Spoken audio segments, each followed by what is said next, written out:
Okay, thank you.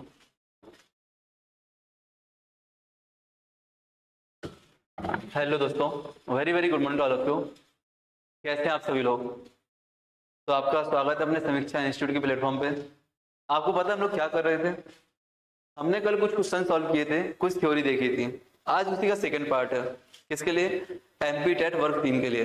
MP TET वर्ग 3 के लिए कल का क्लास देखा, उसका फीडबैक आपका शानदार आया, बहुत से कमेंट्स भी आए और कुछ मेरे पर्सनल कमेंट्स भी थे दोस्तों के। अच्छा लगा। मैं यह बात करूंगा, आप लोग रिवाइज करते चलना। आप लोग क्या रिवीजन करते चलना। आप लोग रिवीजन करोगे तो आपको मजा आएगा। यदि आप लोग पढ़ के सिर्फ छोड़ दोगे ना तो मजा नहीं आएगा। और साथ ही साथ मैंने आपको बताया था, आप लोग टेस्ट सीरीज लगा रहे हो, आप लोग कंटेंट पढ़ रहे हो, बहुत अच्छी बात है। यूट्यूब क्लास आपके लिए क्यों जरूरी है? जो एमसीक्यू वाली मैं क्लास करा रहा हूँ या और सब मैम लोग क्लास दे रहे हैं, क्यों जरूरी है आपके लिए?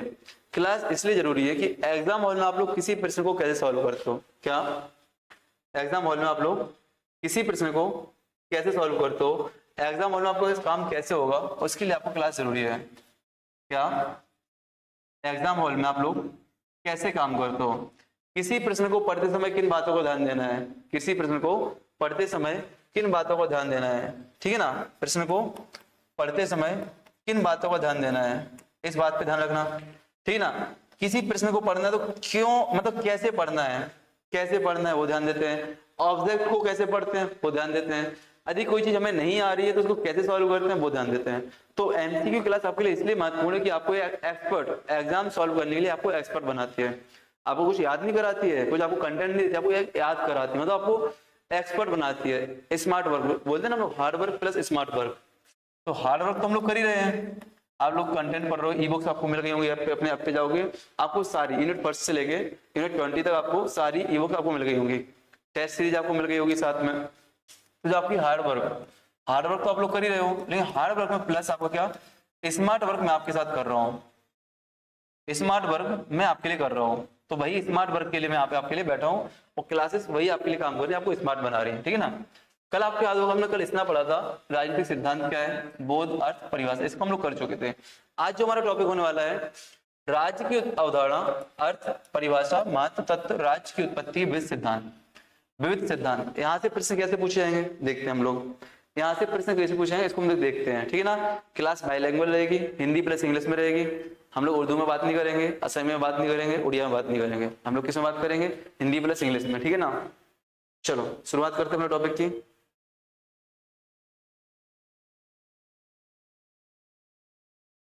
शुरुआत करें हम लोग। चलो आगे बढ़ते हैं हम लोग। यहाँ पे देखो, ये सारी चीजें हम लोग देख चुके हैं, ये सारी चीजें हम लोग देख चुके थे, याद है आपको नहीं? ये सारी चीजें हम लोग देख चुके हैं। आज जो मैं पढ़ना था, हाँ यहाँ पे आज का जो हमारा टॉपिक है, राज्य की अवधारणा, अर्थ, परिभाषा, महत्व, ठीक है ना? आपकी स्टेट की आपकी डेफिनेशन देखना अपन को, ठीक है ना? क्या मीनिंग होता है वो देखना है, क्या इंपोर्टेंस है वो देखना है, एलिमेंट्स कौन से वो देखना है, और कौन कौन सी थ्योरीज हैं आपको वो देखना है। तो पहले हम लोग प्रश्नों पर आते हैं, मुख्य हमारे एमसीक्यू सेशन है ना, तो पहले हम लोग प्रश्नों पर आते हैं और प्रश्नों के बाद हम क्वांटिटी इस पे आ जाएंगे, कंटेंट पे, ठीक है ना? प्रश्नों के बाद हम लोग कंटेंट पे आ जाएंगे, ठीक है ना? समय आपको पता है 45 मिनट हम लोग क्लास लेते हैं, कितने? 45 मिनट्स की हम लोग क्लास लेते हैं और 45 मिनट्स में हम लोग समझते हैं कि कैसे क्या करना होता है। देखो बहुत शानदार कंटेंट आपके लिए दिया जाता है यहाँ से। चलो जैसे आज का पहला क्वेश्चन है, आज का पहला क्वेश्चन है how many essential elements are required to form a state. एक स्टेट को बनाने के लिए कितने तत्वों की आवश्यकता होती है? आपको पता होगा एक स्टेट को बनाने के लिए कितने तत्वों की आवश्यकता होती है, कितने की होती है? देखो सबसे पहले आपने सुना होगा राज्य के लिए 4 तत्वों की, कितनी? 4 एलिमेंट्स की आवश्यकता होती है। क्या क्या होते हैं? जनसंख्या, पॉपुलेशन, फिर आपका भूगोल मतलब एरिया, भौगोलिक अवस्था या भौगोलिक इकाई होनी चाहिए। फिर आपने क्या पढ़ा होगा? सरकार, गवर्नमेंट आपने पढ़ी होगी, और आपने याद होगा एक और तत्व आपने पढ़ा होगा, एक और तत्व क्या पढ़ा होगा आपने? संप्रभुता, सोवरेंटी, संप्रभुता। ये आपकी सबसे महत्वपूर्ण चीज है, संप्रभुता। यहाँ पे मैं आपको जनसंख्या क्या है, जो हम लोग रह रहे हैं, जनसंख्या हो गई। भौगोलिक क्षेत्र क्या है, जो भूगोल है वो हो गया। जो हमारा एरिया ना भारत का, हम लोग देखते हैं ना इंडिया के मैप पर, हम लोग क्या करते हैं, इंडिया के मैप पर हम लोग भारत को देखते हैं ना, ये आपका इंडिया का मैप है ना, ये आपका भौगोलिक एरिया है, ये आपका क्या, भौगोलिक एरिया, इसको देखते हैं हम लोग, ये आपका भौगोलिक एरिया। सरकार, गवर्नमेंट बनती है, प्राइम मिनिस्टर होते हैं, राष्ट्रपति होते हैं, ठीक है ना, सरकार हो गई। संप्रभुता, सोवरेंटी क्या है आपकी, यहाँ पे संप्रभुता का मतलब क्या है आपका, यहाँ पे सोवरेंटी का मतलब क्या है, संप्रभुता, इसका मतलब क्या है यहाँ पे सुनना। संप्रभुता का मीनिंग है भैया, आप चाहे आंतरिक मामले हो, चाहे आपके बाह्य मामले हो, चाहे आपके इंटरनल मैटर हो, चाहे आपके एक्सटर्नल मैटर हो, दोनों पे आप स्वतंत्र हो डिसीजन लेने पर। क्या यदि सरकार या राज्य या देश किसी अपने आंतरिक मामलों पर और बाह्य मामलों पर डिसीजन लेने पर स्वतंत्र है तो संप्रभु कहलाएगा। तो क्या कहलाएगा, संप्रभु, सोवरेन कहलाएगा, ठीक है ना। चलो, तो इसका आंसर क्या हो जाएगा आपका, 4 एलिमेंट्स हो जाएंगे आपके, क्या हो जाएंगे, 4 एलिमेंट्स आपके, इसका आंसर हो जाएगा। आगे देखते हैं हम लोग। जैसे यहाँ पे क्वेश्चन है, निम्न में से कौन से राज्य के तत्व नहीं है, बताओ, निम्न में से कौन राज्य के तत्व नहीं है। अभी हम लोग कंटेंट पे भी आएंगे, पहले हम लोग एमसीक्यू देख लें कुछ, फिर हम लोग कंटेंट पे आएंगे, ठीक है ना। जैसे कल किया था हमने कि पहले कुछ एमसीक्यू देखे थे, फिर हम लोग कंटेंट पे गए थे, फिर एमसीक्यू पे आ गए थे, तो वही हमारा यहाँ पे चलेगा, ठीक है ना। निम्नलिखित में से, एक मिनट, यहाँ पे ये चीज क्या आ रही है, चलो,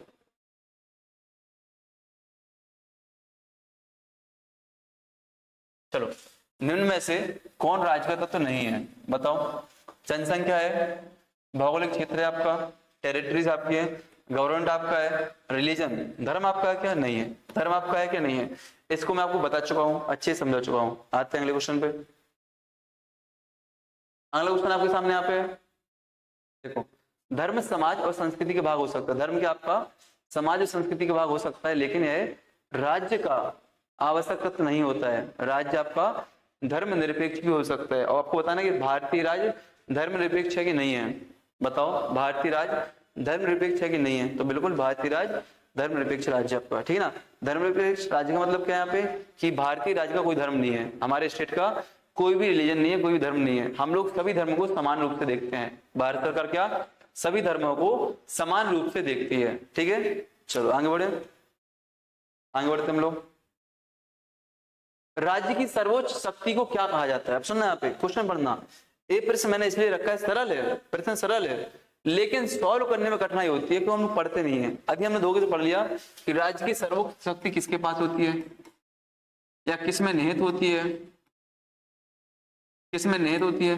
राज्य की सर्वोच्च शक्ति किसके पास होती है, किसमें निहित होती है, और किसके पास है। अलग अलग पॉइंट आते हैं। यहाँ पे क्या पूछा है, राज्य की सर्वोच्च शक्ति को क्या कहा जाता है, राज्य की सर्वोच्च शक्ति को क्या कहा जाता है। The supreme power of the state is known as, किस नाम से जानी जाती है, गवर्नमेंट, सोवरेनिटी, लॉ या कॉन्स्टिट्यूशन। बताओ सर्वोच्च शक्ति को क्या कहा जाएगा यहाँ पे, संप्रभुता, सोवरेनिटी, संप्रभुता। संविधान नहीं है, संविधान में निहित है। राज्य की सबसे सुप्रीम ऐसी शक्ति कौन है, संविधान है। आपको पता है सरकार, आप चाहे न्यायपालिका देख लो, चाहे सरकार देख लो, चाहे हम देख लो, चाहे आप देख लो, सबके अधिकार कहाँ से आते हैं, सबको अधिकार कहाँ से मिलते हैं काम करने के, कहाँ से मिलते हैं, निर्देश कहाँ से मिलते हैं, कॉन्स्टिट्यूशन से। तो राज्य की यदि स्रोत पूछा जाए कि राज्य की सर्वोच्च शक्ति का स्रोत क्या है, संविधान हो जाएगा। लेकिन क्या कहा जाता है, तो संप्रभुता, सोवरेनिटी हो जाएगा आपका, ठीक है ना। चलो आगे बढ़े हम लोग। यहाँ पे देखो, आज बहुत सारे प्रश्न आपके पास हैं, आज लगभग 40 से 50 प्रश्न आपके पास हैं, और इसमें बहुत सारे फैक्ट हैं। अभी तो तरह से आपको दिख रहे हैं, आगे बुक्स, यहाँ से आपकी बुक्स पूछी जाती हैं, यहाँ से आपकी बुक्स पूछी जाएंगी कि रूसो की बुक कौन है, प्लूटो की बुक का नाम क्या है, अरस्तु की बुक का नाम क्या है, भारत में कोई आपके राज्य की परिभाषा देता है उसकी बुक का नाम क्या है, राज्य की जो उत्पत्ति के सिद्धांत हैं, ठीक है ना, वहां से प्रश्न आपसे पूछे जाएंगे कि राज्य की उत्पत्ति के सिद्धांत में क्या महत्वपूर्ण है, कैसे महत्वपूर्ण है, ठीक है ना। चलो आगे बढ़े हम लोग, चलो आगे बढ़े हम लोग। यहाँ पे हो गया इतना, आगे बढ़ते हैं। राज्य की भौतिक सीमा का तत्व कौन सा है, बताओ। राज्य की which element refer to the physical area under the state, sovereignty, population, territory या गवर्नेंस, बताओ। तो नॉर्मल आंसर है भौगोलिक क्षेत्र। क्या आपका भौगोलिक क्षेत्र। अभी एक ही पॉइंट, जो मैंने आपको 4 चीज आपको समझाई ना, उसी से आपको क्वेश्चन आ रहे हैं। अभी तो अभी से उसी से आपको क्वेश्चन आ रहे हैं, आगे बदलेंगे। देखो आगे बढ़ते हम लोग, आगे ना, कि भौगोलिक क्षेत्र का तात्पर्य, सुनना, यहाँ पे महत्वपूर्ण पॉइंट आ गया। भौगोलिक क्षेत्र का तात्पर्य है कि आपकी जो, यार क्या बार ऐड हो रहा है इसमें, राज्य की निश्चित सीमाएं जिसमें भूमि, जल और आकाशीय क्षेत्र सम्मिलित है। मतलब कि भौगोलिक क्षेत्र में से आप जमीन मत लेना, लैंड मत लेना, आपकी वाटर भी आ जाएगा। आपका देखो लैंड के साथ साथ वाटर भी आ जाएगा, एयर स्पेस भी आपका आ जाएगा। लैंड भी है, वाटर भी, एयर स्पेस भी है। मतलब कि देखो भारत के पास कुछ समुद्र आपका है, कुछ समुद्री इलाका है, नॉटिकल माइल आप पढ़ते हो भूगोल में, कुछ समुद्री इलाका भारत के पास है कि नहीं। साथ ही साथ आप क्या देखोगे, और क्या देखोगे आप लोग, और क्या देखोगे बताओ, क्या एयर स्पेस। आप देखते हो जब भी कोई युद्ध होता है तो हम लोग एयर स्पेस को बंद कर देते हैं, हवाई यात्रा। हम बोलेंगे पाकिस्तान की हवाई जहाज हमारे ऊपर से नहीं उड़ पाएंगे, बोलते ना, तो एयर स्पेस भी इसके अंतर्गत आता है आपका, भूगोल के अंतर्गत। ठीक है, चलो आगे बढ़ते हैं हम लोग। राज्य के कानूनों को कौन लागू करता है। अब यहाँ पे प्रश्न आ गया, ये आपका पीवाईक्यू है, आपके पेपर में पूछा गया है, ठीक है ना। अब बोलो पीवाईक्यू कैसे फर्स्ट टाइम पेपर हो रहा है, जब आपकी प्राथमिक चयन परीक्षा हुई थी ना, पात्रता परीक्षा, वहां पे आए थे क्वेश्चन। पात्रता परीक्षा क्वेश्चन इन्वायरमेंटल इसमें पूछा गया था, और साथ में अन्य एग्जाम जो स्टेट के होते वहां पूछा गया है। सॉरी, बताओ राज्य के कानूनों को कौन लागू करता है, न्यायपालिका, विधायिका, पुलिस या सरकार। अब बताओ न्यायपालिका क्या करती है, न्यायपालिका देखती है, न्यायपालिका का काम क्या है, न्यायपालिका देखती है कि सरकार के द्वारा बनाए गए कानून, सरकार के द्वारा बनाए गए कानून संविधान के समान है कि नहीं है, संविधान में कारगर है कि नहीं है, संविधान का उल्लंघन तो नहीं करते हैं, संविधान का उल्लंघन तो नहीं करते हैं, यह न्यायपालिका देखती है। तो क्या कानून लागू करने का न्यायपालिका का नहीं है, नहीं है, ठीक ना। पुलिस क्या करती है, प्रशासन को देखती है, पुलिस क्या करती है, प्रशासन को देखती है, पुलिस क्या करती है, प्रशासन को देखती है। विधायिका क्या काम करती है, विधायिका क्या काम करती है, विधायिका क्या काम करती है आपकी, विधायिका काम करती है कानून बनाने का, विधायिका काम क्या करती है, कानून बनाने का। लेकिन सरकार जो होती है, सरकार क्या करती है आपकी, लागू करती है, कार्यपालिका। सरकार को हम लोग क्या बोलते हैं, कार्यपालिका बोलते हैं। क्या बोलते हैं सरकार को हम लोग, कार्यपालिका बोलते हैं। सरकार को क्या बोलते हैं, कार्यपालिका बोलते हैं। क्या बोलते हैं, कार्यपालिका, ठीक है ना। तो सरकार क्या करती है, कानून को लागू करती है। फिर से सुनना, मैंने बोला जुडिशरी क्या करती है आपकी, जुडिशरी करती है कि यदि गवर्नमेंट के द्वारा, विधायिका के द्वारा, लेजिस्लेटिव असेंबली के द्वारा कोई कानून बनाया जाता है तो वो कानून, अधिनियम संविधान सम्मत है कि नहीं है।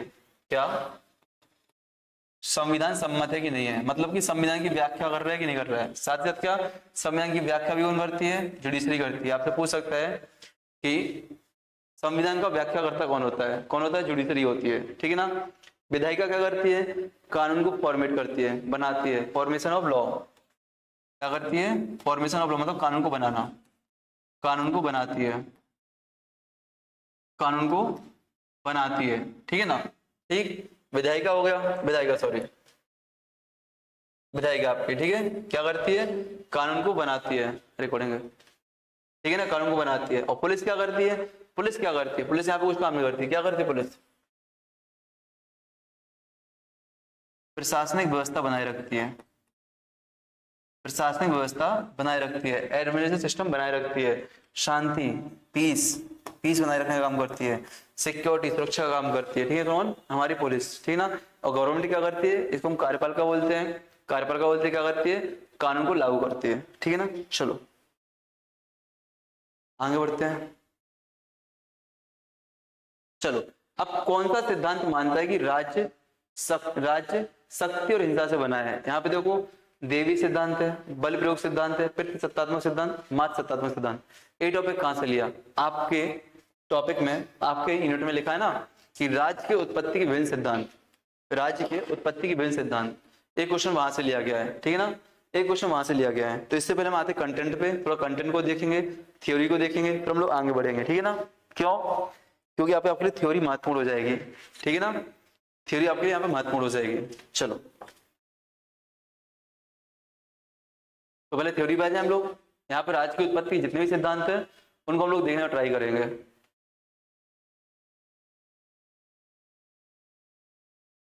ये देखो आपके, तो देखो जो जो मैंने पढ़ाया वो सारी चीजें यहाँ पे है, जो मैंने आपको पढ़ाया वो सारी चीजें यहाँ पे आपको देखने को मिलेंगी। देखो कहीं से शुरुआत की थी हमने आज की क्लास की। देखो सबसे पहले राज्य क्या है, तो भारतीय संविधान राज्य के लिए क्या बोलता है, भारतीय संविधान राज्य के लिए क्या बोलता है, what is state according to वही संविधान, what is state the under Indian constitution. तो भारतीय संविधान का आर्टिकल 12 अनुच्छेद 12 आपको राज्य की डेफिनेशन देता है, अनुच्छेद 12 आपको राज्य की परिभाषा बताता है। आपसे पूछ सकता है कि भारतीय संविधान में कौन सा अनुच्छेद, कौन सा आर्टिकल राज्य की परिभाषा बताता है, कौन बताता है, अनुच्छेद 12 बताता है। और क्या इसकी परिभाषा बदलती रहती है, बदलती रहती है। व्याख्या कौन करता है, व्याख्या कौन करता है, क्योंकि संविधान में दिया गया है, संविधान में संशोधन होते हैं, संविधान की व्याख्या होती है, संशोधन कौन करता है, सरकार कौन करती है, विधायिका संशोधन करती है, विधायिका संशोधन करती है, करती है कि नहीं। और व्याख्या कौन करता है, न्यायपालिका जुडिशरी। तो क्या इसमें परिवर्तन होता है। तो सामान्यतः यदि आपको याद करना हो कि भारतीय संविधान के अनुसार राज्य क्या है, तो भारतीय संविधान के अनुसार राज्य वो हैं जो भारत सरकार से रुपए लेते हैं, चाहे वो संस्थान हो, चाहे राज्य हो, चाहे देश हो, चाहे मंत्रालय हो, चाहे विभाग हो, कोई भी चीज होगी, क्या होगी, कोई भी चीज होगी, वो क्या होगी, हेलो क्लास में सर,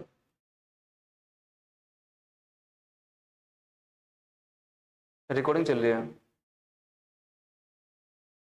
हाँ सॉरी आपने डिस्टर्ब किया, मालिक का कॉल था तो उठाना पड़ा, ठीक है ना। मैं क्या बता रहा था यहाँ पे, हाँ तो क्या इसकी परिभाषा बदलती रहती है। साथ में बता रहा था कि हाँ स्टेट की डेफिनेशन में कौन कौन आता है, अनुच्छेद 12 के अनुसार, इसके अनुसार डेफिनेशन में कौन कौन आता है। मैंने बताया कि वो सारी चीज आपकी डेफिनेशन में आती हैं जो भारत सरकार से मदद लेती हैं, जो भारत सरकार से मदद लेती है, क्या लेती है, जो भारत सरकार से मदद लेती है। जैसे यहाँ पे तो आपको दिख रहा है, यहाँ पे आपको दिख रहा है भारत सरकार, संसद, राज्य सरकार, विधानमंडल, सभी स्थानीय प्राधिकरण जैसे नगर पालिका, पंचायत, अन्य प्राधिकरण जो सरकार के नियंत्रण में हो, अन्य वो प्राधिकरण जो सरकार के नियंत्रण में हो, किसमें आएंगे, आपके राज्य की डेफिनेशन में आएंगे, किसके अनुसार, आर्टिकल 12 के अनुसार, आर्टिकल 12 के अनुसार। अब आप कभी चाहे नीति डीपीएसपी पढ़ोगे ना, तो डीपीएसपी का आर्टिकल 36 पहला आर्टिकल है, हाँ वहां बोलते राज्य की डेफिनेशन क्या है, तो बोल देते हैं कि जो आपके अनुच्छेद 12 में लिखी गई है,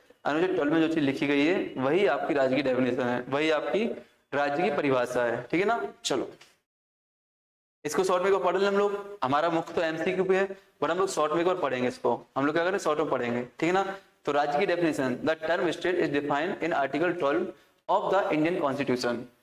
आगे बढ़ते हैं, यहाँ पे कुछ लिखा है, वही चीज लिखी है कि राज्य एक राजनीतिक संगठन है जिसमें केंद्रीकृत सरकार होती है जो निश्चित क्षेत्र में वैध बल का प्रयोग कर एक अधिकार रखती है, मतलब कि संप्रभुता। वैध बल मतलब कि यहाँ पे जो आपके संविधान के अधिकार आपको दिए गए संविधान के माध्यम से, उनके माध्यम से, यहाँ पे तानाशाही नहीं करेंगे, यहाँ पे निरंकुशशाही नहीं करेंगे, हिटलर नहीं बनेंगे, यहाँ पे संविधान के अनुसार चलेंगे, ठीक है ना। क्या क्या शामिल हमने देख लिया, government, parliament, government and legislative of each state और local authorities like municipalities, panchayat, other authorities under the control of the government, ये सारी चीजें देख चुके हैं। ये परिभाषा क्यों महत्वपूर्ण है, अब परिभाषा क्यों महत्वपूर्ण है, मैंने बोला ना परिभाषा क्यों महत्वपूर्ण है, राज्य की परिभाषा, स्टेट की डेफिनेशन क्यों महत्वपूर्ण है। जो चीजें मैंने बताई है वही यहाँ पे दी गई है, क्या देखो, क्योंकि मौलिक अधिकार भाग 3 को केवल राज्य के विरुद्ध लागू किया जा सकता है, ठीक है ना। कुछ कुछ मौलिक अधिकार हैं जो आपके जनता के विरुद्ध लागू होते हैं, बट मुख्यतः राज्य के विरुद्ध लागू होते हैं, ठीक है ना। अगर कोई सरकारी अधिकारी या संस्था आपके मौलिक अधिकार उल्लंघन करती है, सुनना, कोई सरकारी अधिकारी या संस्थान आपके मौलिक अधिकारों का उल्लंघन करती है, तो सुप्रीम कोर्ट, तो आप क्या, आप सुप्रीम कोर्ट, हाई कोर्ट में आर्टिकल 32 या आर्टिकल 226 के तहत याचिका दायर कर सकते हैं। आप बोलते रिट, आरटीआई, रिट लगाना है याचिका, वही है अपनी, ठीक है ना। यहाँ पे कोई महत्वपूर्ण चीज नहीं थी, याद रखना राज्य की परिभाषा क्यों महत्वपूर्ण है, ठीक है। देखो यहाँ पे 3 पॉइंट आपके लिए महत्वपूर्ण हो जाते हैं।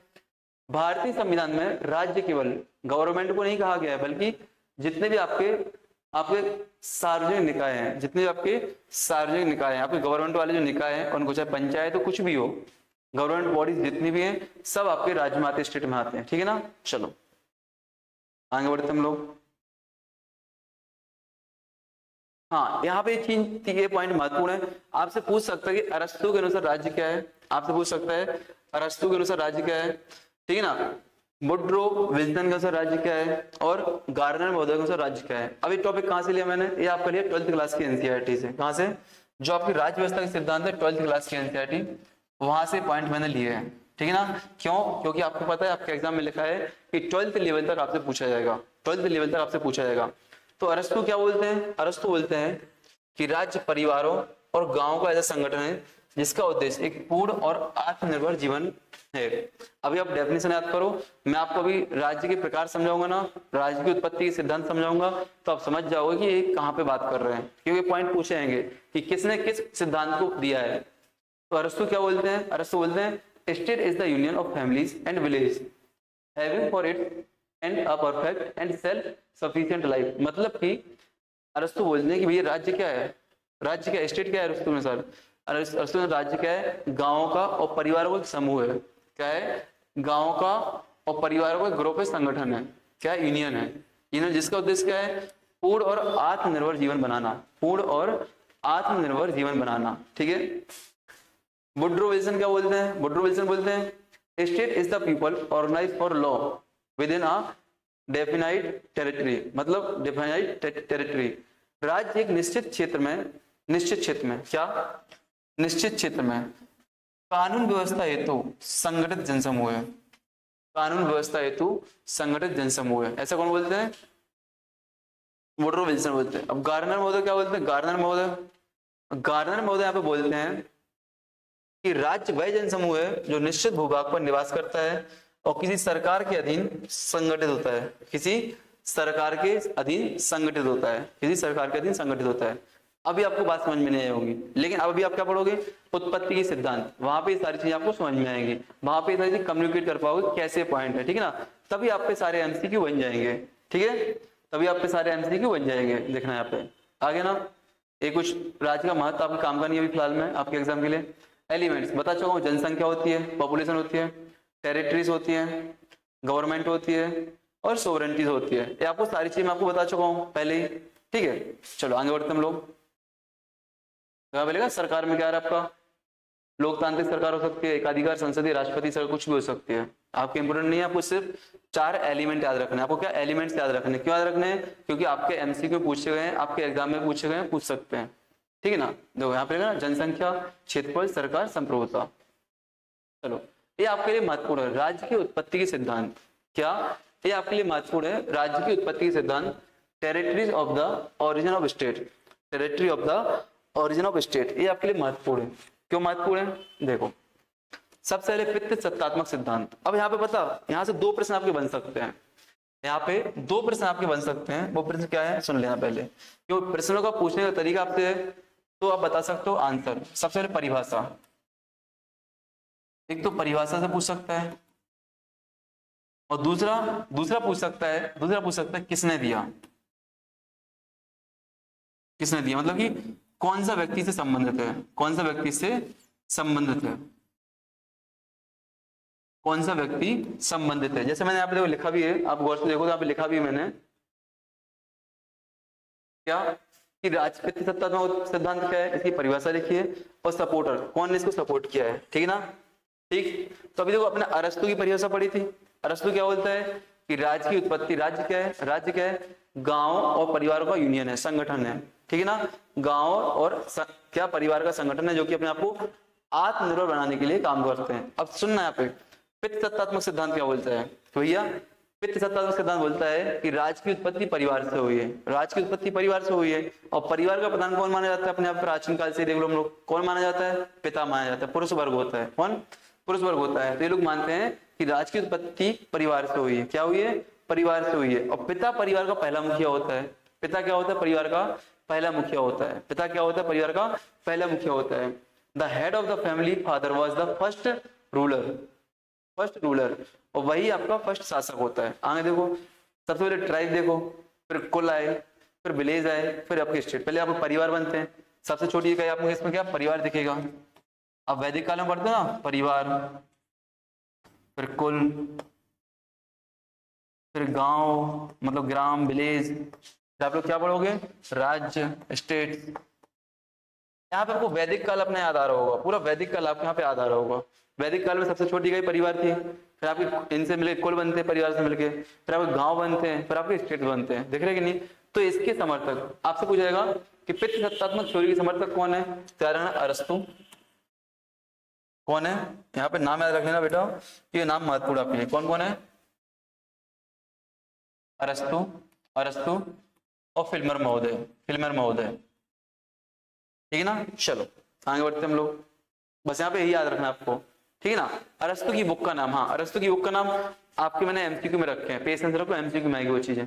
एक चित्र आपको देख रहा है, बहुत इसको बहुत डिफाइन कर सकते हैं, बट शॉर्ट में समझ लो कि पिता भी कुछ बोल रहा है लेकिन माँ कुछ देख नहीं पा रही, पिता की मूंछ इतनी बड़ी है कि माँ कुछ देख नहीं पा रही। बच्चा भी हुआ तो बच्चा ने क्या कर दिया, माँ की बोलती बंद कर दी, ठीक है ना। ठीक, मतलब पितृ सत्तात्मक सिद्धांत ऐसा बोलता है कि सब पिता ही काम करेगा, परिवार का मुखिया पिता होगा। मातृ सत्तात्मक सिद्धांत, मातृ सत्तात्मक सिद्धांत, इसमें क्या होता है, इसमें ऐसा कहा जाता है, इसमें ऐसा कहा जाता है कि आप देखो जनजातीय समाज में, अभी देखो आप ऑस्ट्रेलिया साइड जाओ या अपने जनजातीय समाज में आओ, जनजातीय समाज में आओ, तो वहां पे प्रधान कौन होता है घर का, आपकी जो ट्राइबल कम्युनिटीज होती हैं वहां पे प्रधान कौन होता है घर का, माताएं होती हैं, होती कि नहीं, महिलाएं होती हैं, होती कि नहीं, ठीक है ना। तो मातृ सत्तात्मक सिद्धांत बोलता है कि प्रारंभिक समाजों में माताओं की प्रधानता थी, महिलाओं की प्रधानता थी। अर्लियर सोसाइटी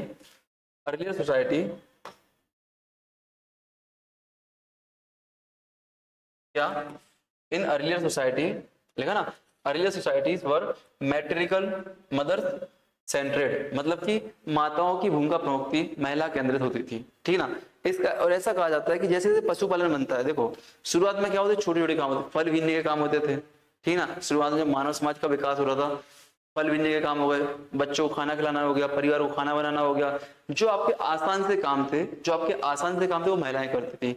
इस आधार पर बोलते हैं कि महिलाएं पहले घर की प्रधान होती थी, लेकिन जैसे जैसे पशुपालन की शुरुआत हुई, जैसे जैसे पशुपालन की हंटर एंड गैदरिंग की शुरुआत हुई, तो वहां पे एक ताकतवर काम चाहिए, पशु को मारने के लिए, आपको शिकार करने के लिए, हंटर एंड गैदरिंग करने के लिए आपको एक ताकत चाहिए। तो ऐसा बोलते जैसे जैसे पशुपालन की शुरुआत हुई, तकनीकी विकास हुआ, वैसे वैसे क्या महिलाओं का काम पीछे हट गया, पुरुष आपके आगे आ गए, समाज पुरुष प्रधान हो गया, ये लोग ऐसा कहते हैं, ठीक है ना। वो जो यहाँ पे लिखा भी है कि women's were the head in the inheritance came through maternal line, लिखा ना, सत्ता और उत्तराधिकार में मातृ वंश चलता है। आपको इसका एग्जाम्पल देना है तो सातवाहन काल देख लो, सातवाहन काल को मातृ सत्तात्मक सत्ता बोलते हैं। आप नॉर्थ ईस्ट में जाओगे तो अभी भी जनजातियों में मातृ सत्तात्मक प्रधान दिखेगी। साथ ही साथ आप इससे समझ सकते बहुपत्नी प्रथा, धीरे धीरे सत्तात्मक बहुपति प्रथा, बहुपति प्रथा, बहुपति प्रथा मतलब कि एक महिला के बहुत सारे पति हैं। मैंने बोला बहुपत्नी प्रथा मतलब कि एक पुरुष की बहुत सारी पत्नियां हैं। तो आपको यहाँ पे पति ताकतवर दिख रहा है, एक पुरुष की एक मेल है और उसकी 5-6 पत्नियां हैं, वाइफ हैं, ठीक है ना। तो यहाँ पे मेल ताकतवर दिख रहा है कि नहीं। लेकिन मैं बोलूँ बहुपति प्रथा, एक महिला है और इसकी क्या बहुत सारी वुमेन्स आपको दिख रहे हैं, सॉरी बहुत सारे मैन आपको दिख रहे हैं, पति दिख रहे हैं। जैसा कि आप देखो 5 पांडव, एक महिला 5 पति, एक महिला 5 पति, ठीक है ना। तो ऐसी चीज पता चलता है कि इस टाइम पे आपके मातृ सत्तात्मक सिद्धांत प्रधान था, ठीक है ना। तो मातृ सत्तात्मक सिद्धांत समझ में आया कि आपको क्या होता है, मैटरनल थ्योरी क्या होती है आपकी राज्य की, समझ में आई। यहाँ पे सुनना सपोर्टर कौन कौन है, मैकलेन और मॉर्गन, मैकलेन महोदय और मॉर्गन महोदय, क्या मैकलेन महोदय और मॉर्गन महोदय आपके कौन है सपोर्टर है, याद रखना मैकलेन और मॉर्गन, मैकलेन और मॉर्गन महोदय कौन है आपके सपोर्टर है। ये नाम याद रखते चलना, ऊपर अरस्तु थे, अरस्तु याद रखना, यहाँ पे मॉर्गन का नाम याद रखना, मातृ सत्तात्मक मॉर्गन का नाम, अरस्तु पितृ सत्तात्मक और मातृ सत्तात्मक मॉर्गन, ये नाम याद रख लेना 2, ठीक है ना। थोड़ा आगे बढ़ते हम लोग। मैं एमसीक्यू हट की चीजें क्यों लेके आता हूँ कि आपको एक बार याद करा दूं, रिवाइज करा दूं, फिर एमसीक्यू पे आ जाते हैं हम लोग, क्योंकि एमसीक्यू तो आसान होते हैं, बस करना होता है, तरीका चाहिए हमारे लिए, ठीक है ना। देवी सिद्धांत, डिवाइन थ्योरी, डिवाइन थ्योरी, इसमें क्या होता है, इसमें ऐसे मानते हैं कि जो राजा होता है, शासक होता है, उसमें ईश्वर का वास होता है या ईश्वर का आशीर्वाद होता है, वो ईश्वर का प्रतिनिधि होता है। जैसे औरंगजेब को देख लो, औरंगजेब अपने आप को ईश्वर का प्रतिनिधि मानता था, औरंगजेब अपने आप को ईश्वर का प्रतिनिधि मानता था। गुप्त काल में जाओ तो गुप्त काल में कई शासक अपने आप को ईश्वर का प्रतिनिधि मानते हैं। बस यहाँ पे वही चीज है कि राज्य और राजा की उत्पत्ति ईश्वर के द्वारा हुई है, बस क्या राज्य और राजा की उत्पत्ति ईश्वर के द्वारा हुई है, ठीक। यहाँ पे लिखा है राजा का विरोध ईश्वर का विरोध माना जाएगा, राजा का विरोध ईश्वर का विरोध माना जाएगा और राजा ईश्वर का प्रतिनिधि होता है, ठीक है ना। चलो सामाजिक अनुबंध सिद्धांत, ये बहुत महत्वपूर्ण है। जो वर्तमान में हम लोग डेमोक्रेसी पढ़ते हैं, जो वर्तमान हम लोग डेमोक्रेसी पढ़ते हैं, लोकतंत्र पढ़ते हैं, डेमोक्रेसी पढ़ते हैं, लोकतंत्र पढ़ते हैं, वही यहाँ पे बात है सामाजिक अनुबंध। हम लोगों ने क्या किया, जब संविधान सभा बैठी तो हमने क्या किया, संविधान सभा का चयन किया, ठीक है ना। और लोगों ने क्या किया, मिलजुल कर क्या बनाए, कानून बनाए, और वही कानून हम पे शासन कर रहे हैं, करेंगे नहीं, सामाजिक अनुबंध। वही हम कुछ ऐसा करते हैं कि व्यवस्थाएं बनानी है, तो हम लोग क्या करते हैं, एक कुछ ग्रुप बनाते हैं और ग्रुप को काम करने का मौका देते हैं कि तुम काम करो, हमारे ऊपर शासन करो, ठीक है ना, हमारे ऊपर शासन करो। शासन करने मतलब नहीं मारो पीटो कूटो, शासन करने मतलब कि विधि पूर्वक शासन करो हमारे ऊपर, सामाजिक अनुबंध। आपने वैदिक काल में कुछ गणराज्य सुने होंगे आपने, इन द वैदिक पीरियड आपने, नहीं सॉरी, महाजनपद काल में, सॉरी महाजनपद काल में, महाजनपद काल में आपने क्या सुने होंगे, कुछ आपने गणराज्य सुने होंगे, है कि नहीं, लिच्छवी गणराज्य, लिच्छवी गणराज्य सुना होगा आपने, सुना होगा कि नहीं, ठीक है ना। तो वहां पे इस चीज का आप एग्जाम्पल दे सकते हो। वर्तमान में भारतीय संविधान के द्वारा जो लोकतंत्र गठित किया गया है, वह भी सामाजिक अनुबंध के अंतर्गत आता है, वह भी सामाजिक अनुबंध के अंतर्गत आता है। तो यहाँ पे देखो क्या लिखा है, यहाँ पे क्या लिखा है, यहाँ पे क्या लिखा है, देखो यहाँ पे लिखा है आपका, यहाँ पे लिखा है कि राज्य एक सामाजिक अनुबंध के रूप में उत्पन्न हुआ है, लोगों ने सुरक्षा व्यवस्था हेतु कुछ अधिकार राज्य को सौंप दिए, बता दिया। यह बल या ईश्वर पर नहीं, यह बल या ईश्वर पर नहीं बल्कि सहमति पर आधारित है, सहमति पर आधारित है। और इसके भाई सपोर्टर कौन है, बहुत महत्वपूर्ण है, इसके सपोर्टर कौन है, होप्स महोदय, ठीक है ना, रॉस महोदय, रॉल्स, होप्स रॉस, ठीक है ना, लॉक महोदय, ठीक है ना, होप लॉक रॉल्स महोदय इसके सपोर्टर है, ये आपको याद रखना है, ठीक है ना, ये आपको याद रखना है, ठीक है। चलो आगे बढ़े हम लोग। अब मार्क्सवादी सिद्धांत क्या बोलता है, मार्क्सवादी सिद्धांत बोलता है वर्ग संघर्ष की बात करता है, बस याद ना, जहां पे वर्ग संघर्ष आपका आएगा, वर्ग संघर्ष आपका आएगा, आप मार्क्सवाद पे पहुंच जाओगे, जहां पे भी वर्ग संघर्ष आएगा आपका, आप मार्क्सवाद पे पहुंच जाओगे, ठीक है ना। देखो एग्जाम्पल दे दिया मैंने, कुछ यहाँ कुछ एग्जाम्पल मैंने आपको दे दिए, ये देखो, पितृसत्तात्मक में रामायण देख लो, महाभारत देख लो, मौर्यवंश देख लो, देवीय में देख लो, ठीक है ना, राज ईश्वर की देन है, गुप्त काल, चोल काल। आप बल में प्रयोग देख लो तो राज्य शक्ति से बनता है, मौर्य काल में देख लो चंद्रगुप्त मौर्य। आचार्य चाणक्य क्या लिखते हैं कि आचार्य चाणक्य बोलते हैं कि बंदूक की दम पर शासन किया जाएगा, मतलब घमंड को हराने के लिए सेना चाहिए, बोलते कि नहीं, ठीक है ना। तो मौर्य काल खिलजी और मुगलक। सामाजिक अनुबंध राज्य जनता के द्वारा, लिच्छवी और भारतीय संविधान या लोकतंत्र। मातृसत्तात्मक में मातृवंश होते हैं, गारी खासो जनजाति, और आप यहाँ पे सातवाहन काल भी लिख सकते हो, क्या सातवाहन काल भी लिख सकते हो एग्जाम्पल में। जी आपके पूछे जाएंगे, ये पॉइंट आपके पूछे जाएंगे। देखो आपको क्या बच्चों को पढ़ाना है कि नहीं, और बच्चों को आपको सभी विषय पढ़ाना है, चाहे पॉलिटी हो, चाहे हिस्ट्री हो, चाहे ज्योग्राफी हो, और आपका सिलेबस भी उसी अकॉर्डिंग बनाया गया है कि जो सिलेबस आपको पढ़ाना है बच्चों को वही चीजें। तो इंटरलिंकिंग करना आपको होना चाहिए कि भाई हम पॉलिटी पढ़ रहे हैं बट इतिहास में क्या काम में आ रहा है, पॉलिटी पढ़ रहे हैं बट इतिहास में क्या चीज हमें दिख रही है, इंटरलिंकिंग आपको आना चाहिए।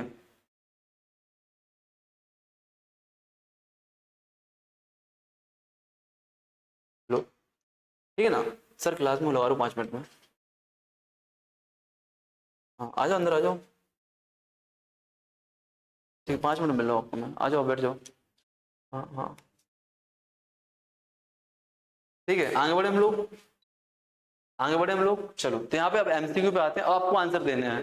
ये सारे एमसीक्यू हमारे हो चुके हैं ना, ये सारे एमसीक्यू हमारे हो चुके हैं, चलो यहाँ पे हम लोग आ चुके थे। अब इसके आंसर दो, अब आप पे सारे आंसर बन जाएंगे इन शॉर्ट में, मैंने बता दिया। अब यहाँ पे दो चीज आपको महत्वपूर्ण, एक तो बुक्स के नाम याद करना है, बुक्स एमसीक्यू में आएंगे, दूसरा आपको जो नाम मैंने बताया ना कौन किसका समर्थक है वो आपके यहाँ पे आएंगे, ठीक है ना। तो कौन सा सिद्धांत मानता है कि राज्य शक्ति और हिंसा से बना है, कौन सा मानता है बताओ, सिंपल ज्यादा क्वेश्चन है, कौन सा मानता है, कौन सा सिद्धांत मानता है कि राज्य शक्ति और हिंसा से बना है, कौन सा मानता है बेटा, यहाँ पे आपका बल प्रयोग का सिद्धांत, बल प्रयोग का सिद्धांत, ठीक है ना। चलो आगे बढ़े हम लोग। अच्छा भारत में इसके समर्थक कौन है, चाणक्य महोदय, भारत में इसके समर्थक चाणक्य महोदय बल प्रयोग के सिद्धांत के समर्थक हैं कि राज्य की उत्पत्ति बल से हुई है, कौन है समर्थक, चाणक्य महोदय आपके इसके समर्थक हैं, ठीक है ना। चलो आगे बढ़ते हम लोग, आगे बढ़ते हैं, चलो अभी आ गया ना। कौन सा सिद्धांत राजाओं को ईश्वर का प्रतिनिधि मानता है? बताओ, अब तो आंसर आ रहा है ना कि कौन सा सिद्धांत राजा को ईश्वर का प्रतिनिधि मानता है? Which theory treats king as representative of God? बताओ कौन इसका, कौन इसका? आपको पता है देवी सिद्धांत, डिवाइन थ्योरी आपकी आ जाएगी। क्या आपकी डिवाइन थ्योरी इसमें आ जाएगी? चलो आगे बढ़ते हम लोग। अब स्पीड क्यों पकड़ लिया हमने? थ्योरी हमने देख ली है। एक बार जो चीज हमें आ जाती है ना वैसे हम लोग सॉल्व कर लेते हैं। वही आपका मैं बोलता हूँ कि एक बार कम से कम सिलेबस पूरा पढ़ के जाओ। एग्जाम हॉल में जा रहे हो तो कम से कम सिलेबस पढ़ के जाओ पूरा, जिससे आपको कॉन्फिडेंस है कि हमने पढ़ाई की है। और पढ़ो इस तरीके से, पढ़ो इस तरीके से कि जब भी कोई टॉपिक पढ़ो उसके 5-10 एमसीक्यू बना के रख लो, जिससे आप क्या करो कि आपको तरीका, हाँ ऐसे प्रश्न बन सकता है, ऐसे प्रश्न बन सकता है, ऐसे पूछ सकता है। और ये चीज कहाँ से आती है? जब पीवाई को देखते हैं। ठीक है ना? चलो आगे बढ़ते हम लोग, चलेगा ना?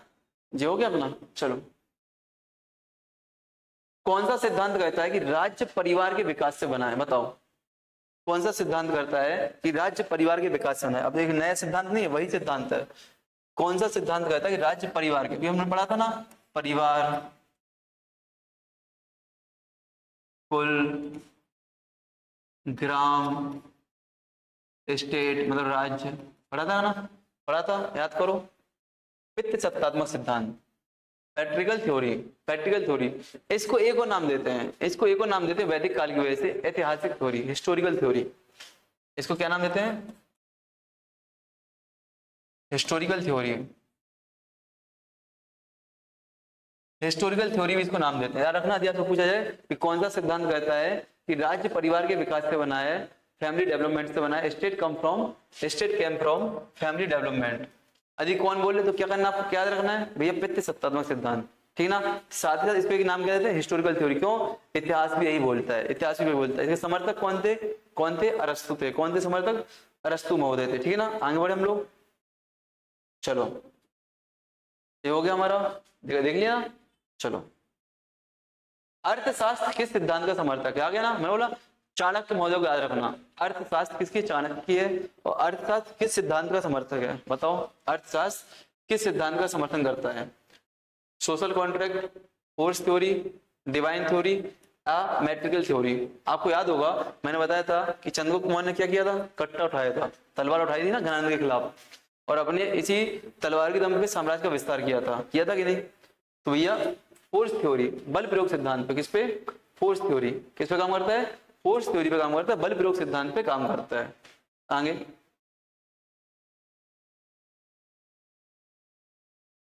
आगे, किस सिद्धांत में राज्य लोगों के बीच समझौते से बना होता है? सामान्य, मतलब अभी पढ़ा था social contract theory, social contract theory. अब आपको लग रहा है सर प्रश्न बन रहे हैं, प्रश्न सरल लग रहे हैं, पर बन रहे हैं। बन क्यों रहे हैं? आपने थ्योरी पढ़ ली है, आपने क्या थ्योरी पढ़ ली, से बन रहे हैं। ठीक है ना? चलो, देखा ना कि इस सिद्धांत के अनुसार लोग परस्पर समझौते के आधार पर राज्य का गठन करते हैं समाज में सुरक्षा और व्यवस्था के लिए, समाज में सुरक्षा और व्यवस्था के लिए। हाँ बताओ, यहाँ पे आ गया क्वेश्चन शानदार कि भारतीय संविधान राज्य को कैसे परिभाषित करता है? भारतीय संविधान राज्य को कैसे परिभाषित करता है? बताओ, how does the Indian constitution define the state? बताओ, इसका आंसर क्या होगा? Only central government, only state government, central state and local bodies and institution under government, या जुडिशरी, या ओनली जुडिशरी? इसका आंसर क्या है बताओ? तो central government, state government plus local bodies, institution and under government, ये सारी चीजें अभी क्या होती है? स्टेट होती हैं, स्टेट होती हैं। और हमें कहां से पता चलता है? इंडियन कॉन्स्टिट्यूशन से पता चलता है। कहां से? इंडियन कॉन्स्टिट्यूशन से पता चलता है। और इंडियन कॉन्स्टिट्यूशन कहां से? आर्टिकल 12, आर्टिकल 12 से पता चलता है। ठीक है ना? आर्टिकल 12 राज्य की परिभाषा दी गई है। आगे बढ़े हम लोग। चलो, हाँ हो गया ये चीजें। भारतीय संविधान के अनुच्छेद 12 से 35 किससे संबंधित है? बताओ, भारतीय संविधान का अनुच्छेद 12 से 35 किससे संबंधित है? Fundamental duties, directive principles, fundamental rights, या यूनियन गवर्नमेंट? बताओ। यहाँ पे आपको भाग याद करना, देखो पढ़ेंगे हम लोग अभी। अपना अगला जो क्वेश्चन होगा ना, अगले जो चैप्टर होंगे क्लास में, उनमें चीजें आएंगी। यहाँ पे आपको समझेंगे पार्ट पढ़ने हैं, कौन कौन से पार्ट है आपके, आर्टिकल्स पढ़ने हैं, आपको अनुसूची पढ़नी है, आपको अनुसूचियां पढ़नी है। ठीक है ना? ये सारी चीजें आपको पढ़नी है। तो आप नॉर्मली आप क्या है ना, मौलिक अधिकार, फंडामेंटल राइट्स, फंडामेंटल राइट्स, इसके बाद आपके मौलिक कर्तव्य आते हैं, इसके बाद आपके क्या आते हैं, डायरेक्टिव प्रिंसिपल्स आते हैं, फिर इसके बाद फंडामेंटल ड्यूटीज आती हैं, फिर इसके बाद आपकी सेंट्रल गवर्नमेंट आती है, क्या आती है, सेंट्रल गवर्नमेंट, और उसके बाद स्टेट गवर्नमेंट आती है आपकी। ठीक है, चलो अगला क्वेश्चन आपके बात है, कौन सा प्राचीन ग्रंथ, सुनो आ गया, कौन सा प्राचीन ग्रंथ भारतीय राज्य कौन सा प्राचीन भारतीय ग्रंथ राज्य और शासन की अवधारणा पर आधारित है?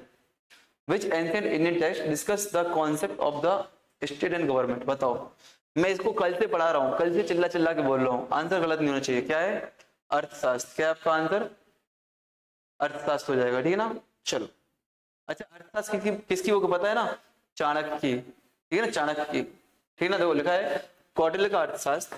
कौटिल्य का अर्थशास्त्र क्या करता है आपको, कौटिल्य का अर्थशास्त्र राज्य संचालन, अर्थव्यवस्था, सैन्य रणनीति और शासन पर आधारित है। शासन पर आधारित एक राजनीतिक ग्रंथ है। शासन पर आधारित क्या है आपका, राजनीतिक ग्रंथ है। ठीक है, आगे बढ़े हम लोग।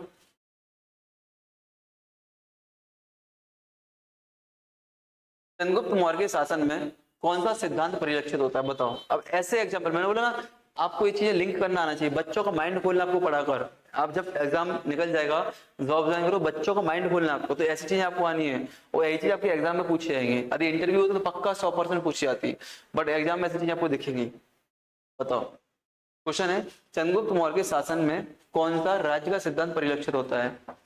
विच theory is the reflected in the rule of Chandragupta Maurya? बताओ, social contract, divine theory, force theory या पैट्रिकल थ्योरी? क्या दिखती है चंद्रगुप्त मौर्य के शासन में? आपको फोर्स थ्योरी दिखती है, फोर्स थ्योरी, क्योंकि तलवार के दम पे क्या किया था, शासन का विस्तार किया था, घनानंद को हराया था। ठीक है, आगे बढ़ते हैं हम लोग, आगे बढ़ते हैं। कुछ हम लोग एक काम करते हैं, लास्ट में चलते हैं, कुछ बुक्स के प्रश्न लेते हैं हम लोग, क्या कुछ किताबों के प्रश्न हम लोग लेते हैं। ठीक है, चलो कुछ के हम लोग बुक्स के प्रश्न लेते हैं। यहाँ पे सबसे पहला प्रश्न है, दास कैपिटल राज्य और पूंजीवाद की, ओनली 5 मिनट्स। दास कैपिटल जो राज्य और पूंजीवाद की आलोचना करती है, किसने लिखी? क्या क्वेश्चन है, who is the road Das Kapital a work with, हाँ ये दास कैपिटल जो राज्य और पूंजीवाद की आलोचना करती है, किसने लिखी है? सीधा आंसर लो, कार्ल मार्क्स। इनको लिख लो आप लोग, कार्ल मार्क्स में। दास कैपिटल किसकी बुक है? दास कैपिटल बुक से किसकी? आपकी मार्क्स की, कार्ल मार्क्स के, ठीक है ना, किसकी? कार्ल मार्क्स की। ठीक है, चलो ऊपर देखो, मैकियावेली की पुस्तक द प्रिंसेस, ये पूछी गई है। मैकियावेली की पुस्तक का नाम क्या है? The princess. किससे संबंधित है? कल हमने पढ़ा था, आधुनिक राज्य के जनक, आधुनिक राजनीतिक सिद्धांत के जनक किसे माना जाता है? मैकियावेली को माना जाता है। और किसकी बात करता है? यथार्थवाद की बात करता है। किसकी बात करता है? जो आपका रियल में होता है, रियलिस्टिक पॉलिटिक्स होती है, उस पर बात करता है। तो आप समझ सकते हो कि मैकियावेली की पुस्तक द प्रिंसेस किससे संबंधित है? रियलिस्टिक पॉलिटिक्स से, यथार्थवादी राजनीति से संबंधित है। स्पीड है क्यों? क्योंकि क्लास का एंड चल रहा है आपका। ठीक है, इनको लिखते चलो, नोट्स बनाना नहीं आप लोग। अगला क्वेश्चन है, किस जर्मन दार्शनिक ने देवी विचार के रूप को वर्णित किया है? राज्य को देवी विचार के रूप में वर्णित किया है, किस जर्मन दार्शनिक ने? अपन अभी राज्य के सिद्धांत पढ़े थे, वहां पर इनका नाम पढ़ा था, हेगल महोदय। क्या? हेगल महोदय। इसका आंसर हेगल महोदय, ठीक है ना। हेगल महोदय ने बताया कि राज्य की उत्पत्ति देवी सिद्धांतों से हुई, देवी विचार से हुई है। आपसे पूछ सकता है कि राज्य की उत्पत्ति के देवी सिद्धांत का समर्थन कौन करता है? भैया हेगल महोदय करते हैं। ठीक है, चलो यहाँ पे क्वेश्चन है, ये तो आपको पता है, कौटिल्य वाला क्वेश्चन तो, ठीक है ना, ये तो नॉर्मली है। हाँ अच्छा, ये भी कल आपने पढ़ा था, ये वाला पॉइंट कल का रिवीजन हो रहा है आपका, कि जॉन लॉक की किस पुस्तक में उदारवादी राजनीतिक सिद्धांत को प्रभावित किया है? जॉन लॉक की कौन सी पुस्तक ने उदारवादी राजनीतिक सिद्धांत, लिबरल पॉलिटिकल थ्योरी को प्रभावित किया है? Influence liberal political theory. तो इसका आपको सीधा आंसर देख लो, टू टेरिटरीज ऑफ गवर्नमेंट के 2 निबंध। किसकी बुक है? जॉन लॉक की। किसकी है? याद रखना, जॉन लॉक की बुक का नाम है। ध्रुव, क्रिस, 2 मिनट रुक जाओ बस, बंद कर जाना, ठीक है ना। जॉन लॉक की बुक का नाम है, ठीक है ना। चलो, तो आपने आज सारे क्वेश्चन देखे, कुछ क्वेश्चन आपके रह गए हैं तो मैंने कंटेंट में कवर कर दिए हैं, परेशानी होना आपको, ठीक है ना। बुक के सारे नाम मैंने आपको बता दिए हैं, बुक के आपको सारे नाम हो गए, बुक्स आपके लिए महत्वपूर्ण हो गया। ये लास्ट प्रश्न आपके लिए आज का है, ये आपके लिए आज का लास्ट प्रश्न है। मनुष्य स्वभाव से एक राजनीतिक प्राणी है। क्या? मनुष्य स्वभाव से एक राजनीतिक प्राणी। किसका विचार था? पता है किसका विचार था? कल से पढ़ रहे इसको। किसका था? अरस्तु का। किसका था? अरस्तु का विचार था, अरस्तु का विचार था, ठीक है ना। चलो ठीक। अच्छा, अरस्तु ने किस सिद्धांत का समर्थन किया है? तो पित्त सत्तात्मक सिद्धांत का समर्थन किया है, ठीक है। चलो, तो उम्मीद है आपको सेशन पसंद आया होगा और आप लोग रिवीजन कर रहे होंगे, और रिवीजन करने के साथ कंटिन्यूस को देख रहे होंगे। क्या? रिवीजन भी कर रहे होंगे और रिवीजन करने के साथ कंटिन्यूस को देख रहे होंगे। साथ ही साथ आपने ई बुक के लिए अपने समीक्षा इंस्टीट्यूट ऐप पर आप जाओगे तो आपको ई बुक मिल जाएंगी। आप लोग सोर्स के लिए परेशान हो रहे हो तो सोर्स के लिए आपको क्या करना है, आप जाओ वेबसाइट पे या ऐप पर, वहां पे आपको क्या मिल जाएगी? ई बुक सारी मिल जाएंगी। साथ ही साथ आपको टेस्ट सीरीज भी मिल जाएगी। आपको क्या? ई बुक तो मिलेगी ही, आपको ई बुक तो मिलेगी ही, यूनिट 1 से लेके 10, 12, 20 तक ई बुक्स आपको मिल जाएंगी और आपको टेस्ट सीरीज मिल जाएगी। एक डाउट और आप लोग का कि सर यदि ई बुक लेते हैं तो टेस्ट सीरीज अलग से लेना है? नहीं, यदि आपने ई बुक परचेस किया है तो आपको इसमें टेस्ट सीरीज इंक्लूड है, उसमें क्या आपकी टेस्ट सीरीज इंक्लूड है, ठीक है ना। चलो, तो बेस्ट ऑफ लक, जय हिंद, जय Bharat. Like, comment, share, subscribe करना और फीडबैक, आपका कमेंट हमारे लिए मोटिवेशन होता है तो ध्यान रखना। Best of luck.